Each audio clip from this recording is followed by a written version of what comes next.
شروع اللہ کے نام سے جو بڑا مہربان نہایت رحم والا ہے۔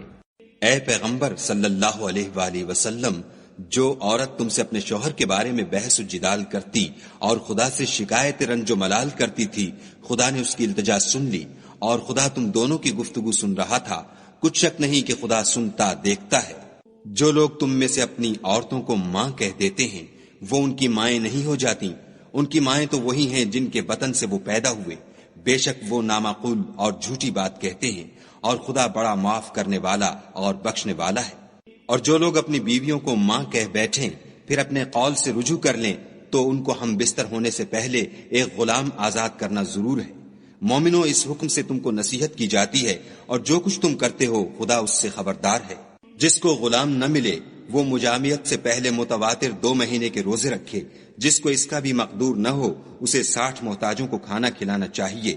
یہ حکم اس لیے ہے کہ تم خدا اور رسول کے فرما بردار ہو جاؤ، اور یہ خدا کی حدیں ہیں، اور نہ ماننے والوں کے لیے درد دینے والا عذاب ہے۔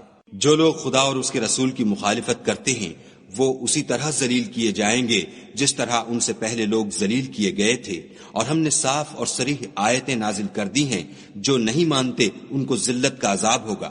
جس دن خدا ان سب کو جلا اٹھائے گا تو جو کام وہ کرتے رہے ان کو جتائے گا۔ خدا کو وہ سب کام یاد ہیں اور یہ ان کو بھول گئے ہیں، اور خدا ہر چیز سے واقف ہے۔ کیا تم کو معلوم نہیں کہ جو کچھ آسمانوں میں ہے اور جو کچھ زمین میں ہے خدا کو سب معلوم ہے؟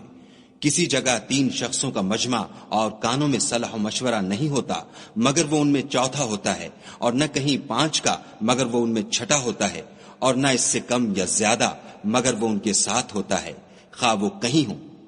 پھر جو کام یہ کرتے رہے ہیں قیامت کے دن وہ ایک ایک ان کو بتائے گا۔ بے شک خدا ہر چیز سے واقف ہے۔ کیا تم نے ان لوگوں کو نہیں دیکھا جن کو سرگوشیاں کرنے سے منع کیا گیا تھا، پھر جس کام سے منع کیا گیا تھا وہی پھر کرنے لگے؟ اور یہ تو گناہ اور ظلم اور رسول خدا کی نافرمانی کی سرگوشیاں کرتے ہیں۔ اور جب تمہارے پاس آتے ہیں تو جس کلمے سے خدا نے تم کو دعا نہیں دی اس سے تمہیں دعا دیتے ہیں، اور اپنے دل میں کہتے ہیں کہ اگر یہ واقعی پیغمبر ہیں تو جو کچھ ہم کہتے ہیں خدا ہمیں اس کی سزا کیوں نہیں دیتا؟ اے پیغمبر صلی اللہ علیہ وآلہ وسلم، ان کو دوزخ ہی کی سزا کافی ہے، یہ اسی میں داخل ہوں گے اور وہ بری جگہ ہے۔ مومنو، جب تم آپس میں سرگوشیاں کرنے لگو تو گناہ اور زیادتی اور پیغمبر کی نافرمانی کی باتیں نہ کرنا، بلکہ نیکوکاری اور پرہیزگاری کی باتیں کرنا، اور خدا سے جس کے سامنے جمع کیے جاؤ گے ڈرتے رہنا۔ کافروں کی سرگوشیاں تو شیطان کی حرکات سے ہیں، جو اس لیے کی جاتی ہیں کہ مومن ان سے غمناک ہوں، مگر خدا کے حکم کے سوا ان سے انہیں کچھ نقصان نہیں پہنچ سکتا۔ تو مومنوں کو چاہیے کہ خدا ہی پر بھروسہ رکھیں۔ مومنوں، جب تم سے کہا جائے کہ مجلس میں کھل کر بیٹھو تو کھل بیٹھا کرو، خدا تم کو کشادگی بخشے گا۔ اور جب کہا جائے کہ اٹھ کھڑے ہو تو اٹھ کھڑے ہوا کرو۔ جو لوگ تم میں سے ایمان لائے ہیں اور جن کو علم عطا کیا گیا ہے خدا ان کے درجے بلند کرے گا، اور خدا تمہارے سب کاموں سے واقف ہے۔ مومنو، جب تم پیغمبر کے کان میں کوئی بات کہو تو بات کہنے سے پہلے مساکین کو کچھ خیرات دے دیا کرو، یہ تمہارے لیے بہت بہتر اور پاکیزگی کی بات ہے۔ اور اگر خیرات تم کو میسر نہ آئے تو خدا بخشنے والا مہربان ہے۔ کیا تم اس سے کہ پیغمبر کے کان میں کوئی بات کہنے سے پہلے خیرات دیا کرو ڈر گئے؟ پھر جب تم نے ایسا نہ کیا اور خدا نے تمہیں معاف کر دیا تو نماز پڑھتے اور زکوٰۃ دیتے رہو، اور خدا اور اس کے رسول کی فرما برداری کرتے رہو، اور جو کچھ تم کرتے ہو خدا اس سے خبردار ہے۔ بھلا تم نے ان لوگوں کو نہیں دیکھا جو ایسوں سے دوستی کرتے ہیں جن پر خدا کا غضب ہوا؟ وہ نہ تم میں ہیں نہ ان میں، اور جان بوجھ کر جھوٹی باتوں پر قسمیں کھاتے ہیں۔ خدا نے ان کے لیے سخت عذاب تیار کر رکھا ہے، یہ جو کچھ کرتے ہیں یقیناً برا ہے۔ انہوں نے اپنی قسموں کو ڈھال بنا لیا اور لوگوں کو خدا کے رستے سے روک دیا ہے، سو ان کے لیے ذلت کا عذاب ہے۔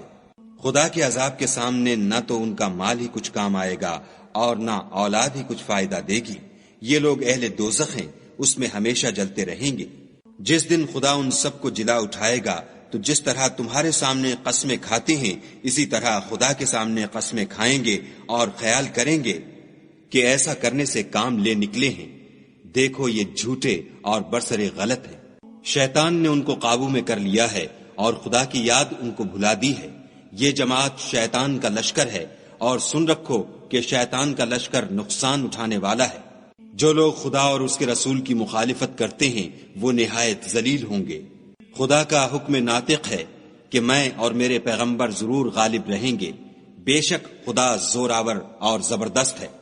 جو لوگ خدا پر اور روز قیامت پر ایمان رکھتے ہیں تم ان کو خدا اور اس کے رسول کے دشمنوں سے دوستی کرتے ہوئے نہ دیکھو گے، خواہ وہ ان کے باپ یا بیٹے یا بھائی یا خاندان ہی کے لوگ ہوں۔